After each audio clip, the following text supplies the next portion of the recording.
Ciao ragazzi, bentornati su Recensioni Minute. Oggi vi mostrerò una super anteprima, perché vi mostrerò un titolo del quale è appena partita la campagna di Kickstarter e del quale si sta per piantare la bandierina del termine del regolamento. Vi sto per parlare di The Vampire, the Elf and the Cthulhu, quindi il vampiro, l'elfo e Cthulhu, gioco di Luca Ricci per 2-4 giocatori della durata di circa 30-40 minuti, edito dalla GiochiX.it, che ringrazio per avermi fatto mettere le mani su questo prototipo. Andiamo a vedere. Recensioni minute, recensioni minute. Ma che sbatti le istruzioni? Se le leggo troppo tempo da spendere. C'è Teo con le recensioni, ti basta guardare qualche minuto e non leggere. A inizio partita a ciascun giocatore viene consegnata una carta obiettivo che terrà segreta per tutta la durata della partita. Dopodiché durante ciascun turno si affrontano due fasi consecutive. La prima fase consiste, in ordine di turno, nel piazzare i propri segnalini o su una delle carte presenti al centro del tavolo, eventualmente aggiungendo cubetti d'inchiostro per riservarla, oppure su una delle carte presenti nel proprio display per poterne attivare il potere speciale. Dopodiché nella seconda fase i giocatori, prima in ordine di turno e poi in ordine inverso, attiveranno a turno le proprie carte. Se la carta è una di quelle al centro del tavolo, si scarta semplicemente il cubetto e la carta entra a far parte del proprio display. Se la carta invece è una di quelle nel proprio display, se ne calcola la forza e si applicherà l'effetto speciale, dopodiché si girerà a faccia in giù un'altra carta a piacere del proprio display.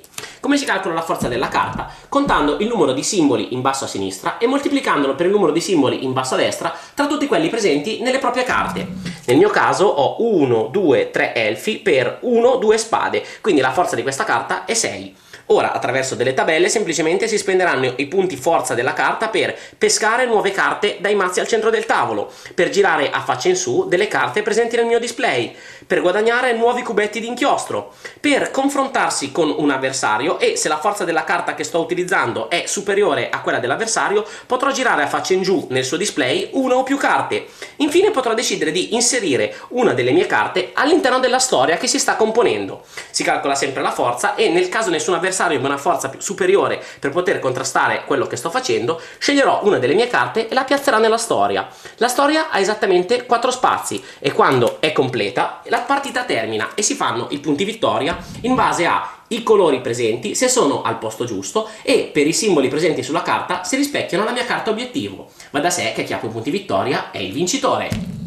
Avrete sicuramente capito che dietro a questo regolamento di VEC si nascondono moltissime implicazioni. Innanzitutto dovrete gestire molto bene la vostra posizione all'interno del turno. La prima fase è vero che si svolge in senso orario e quindi abbastanza intuitiva per i giocatori, ma la seconda parte invece va e torna, quindi se siete per dire il primo giocatore di turno farete sì la prima azione in assoluto, ma poi dovrete gestire l'ultima azione in assoluto. C'è poi da imparare a gestire molto bene la forza delle proprie carte. Infatti, siccome ogni carta al più vi permette di fare una delle azioni all'interno del gioco, dovrete fare in modo di farle crescere tutte in maniera progressiva, altrimenti vi troverete ad avere una forza altissima su un tipo di azione, quindi essere fenomenali in quella particolare azione, ma essere molto scarsi nell'altra azione. Vi ricordo poi che l'unico modo all'interno del gioco per fare i punti è riuscire a inserire le vostre carte all'interno della storia, quindi sicuramente dovrete avere una forza molto alta da quel punto di vista, ma senza dimenticare che per avere una forza molto alta avrete dovuto pescare prima delle carte e quindi alzare quella, avrete dovuto prendere dei cubetti che possono essere spesi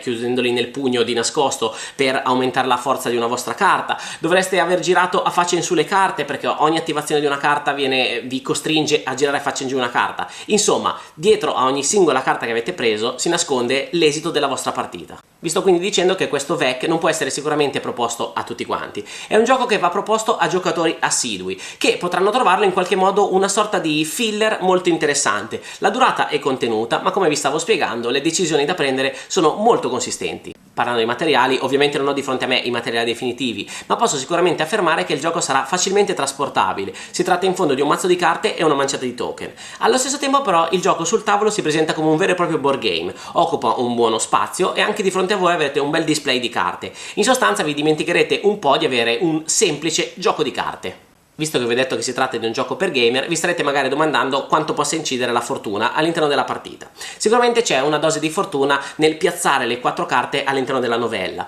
Come vi ho detto, si fanno punti per i colori presenti nella vostra carta obiettivo che vengono rispecchiati nella novella, ma farete più punti se il colore che state cercando è anche nel posto giusto, chiaramente. Quindi qualcuno potrebbe guadagnare 1 o 2 punti gratis proprio in funzione di questa fortuna. Però allo stesso tempo vi posso dire che nelle partite giocate ha inciso molto di più sbagliare sbagliare una mossa. Diciamo, è molto più incisivo sbagliare una mossa e perdere di conseguenza la partita che non il vantaggio ottenuto nell'essere stato un pelo più fortunati. Si può sbagliare a girare a faccia in giù una carta, si può sbagliare a prendere una carta sbagliata all'interno del display e soprattutto si può sbagliare a valutare la forza che hanno in campo i vostri avversari. Quindi in conclusione vi dico, la fortuna c'è, ma se giocate bene e non sbagliate avete sicuramente una buona probabilità di vittoria. In conclusione vi dico che questo The Vampire di Alfred Cthulhu lo trovo un titolo molto interessante. Come vi dicevo, ha questa caratteristica di essere un filler per gamer che non si vede abitualmente sui tavoli da gioco, ha la possibilità di interazione diretta senza estremizzarla, ha la possibilità di giocare sull'avversario e allo stesso tempo, pur rimanendo nei 30 minuti, se volete, il vostro gruppo lo gradisce, può sicuramente regalare un'esperienza di gioco un po' più lunga, perché tutte le informazioni sono scoperte,